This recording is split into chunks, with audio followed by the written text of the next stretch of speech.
Viral seorang guru dituntut 25 juta oleh wali muridnya karena menampar anaknya. Jadi ceritanya memang bukan tanpa sebab.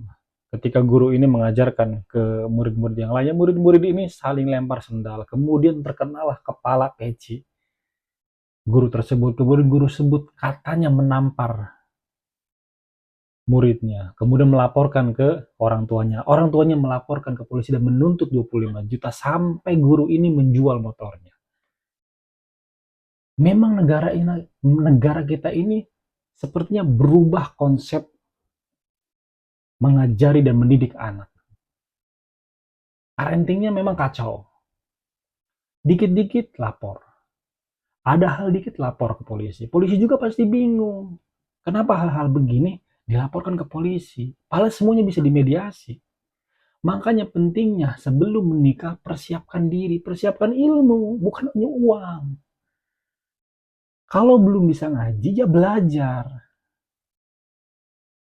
Ketika Anda menikah, pasti Anda punya anak. Ketika punya anak, apa nih? Anak ini mau diapain? Anda punya harapan. Pasti punya harapan tinggi kepada anak-anak Anda.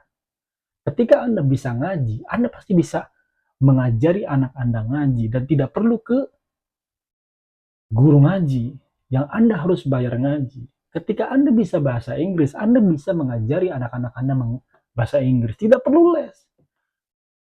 Secara biaya Anda tidak perlu banyak keluar biaya. Beda ketika Anda tidak bisa berenang, ya lesin berenang. Tapi kan nggak semua dilesin. Karena selalu ada risiko ketika kita menitipkan anak-anak kita untuk sekolah, untuk belajar dengan orang lain.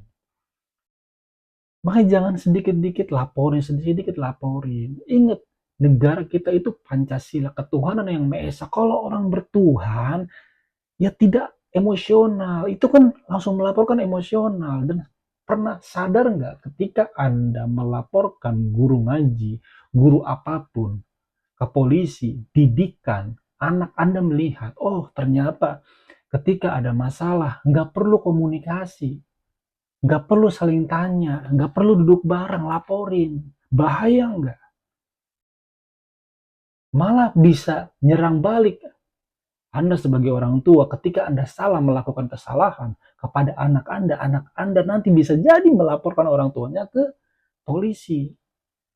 Karena Anda nggak pernah ngajarin, kasih contoh. Ketika ada masalah, musyawarah mufakat. Ingat, usia emas anak 0 sampai 6 tahun. Pepet anaknya. Ajarin. Apapun yang Anda bisa ajarin. Adab, akhlak, semuanya. Sampai sholat. Pelajaran yang lain yang Anda bisa. Ajarin. Oh saya kerja. Ya kerja. Kerja aja. Saya kan punya tanggung jawab untuk menafkahi. Ya emang harus wajib. Sebagai orang tua emang punya kewajiban untuk apa menafkahi. Jangan jadi alasan Anda nggak punya waktu. 24 jam Anda nggak bekerja. Ada waktu 5 menit. Anda bisa meluangkan 8-12 jam di kantor. Untuk apa? Untuk kemajuan perusahaan. Sadar nggak anak Anda itu bakal hidup 30-60 tahun ke depan. Kalau tidak dibekali dan Anda berpikir bahwa hanya uang yang bisa membesarkan mereka, salah bos. Salah. Usia emas anak 0 sampai 6 tahun, didiklah. Itu akan menentukan masa depan anak-anak Anda. Jadi viralnya guru ini membuktikan bahwa parenting kita kacau balau. Kita cuma bisa ngedengerin parenting, tapi nggak bisa mengaplikasikan.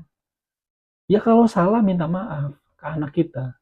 Kita nggak sempurna, pasti ada aja salah sebagai orang tua. Ya nggak masalah, wajar manusia, tempatnya salah.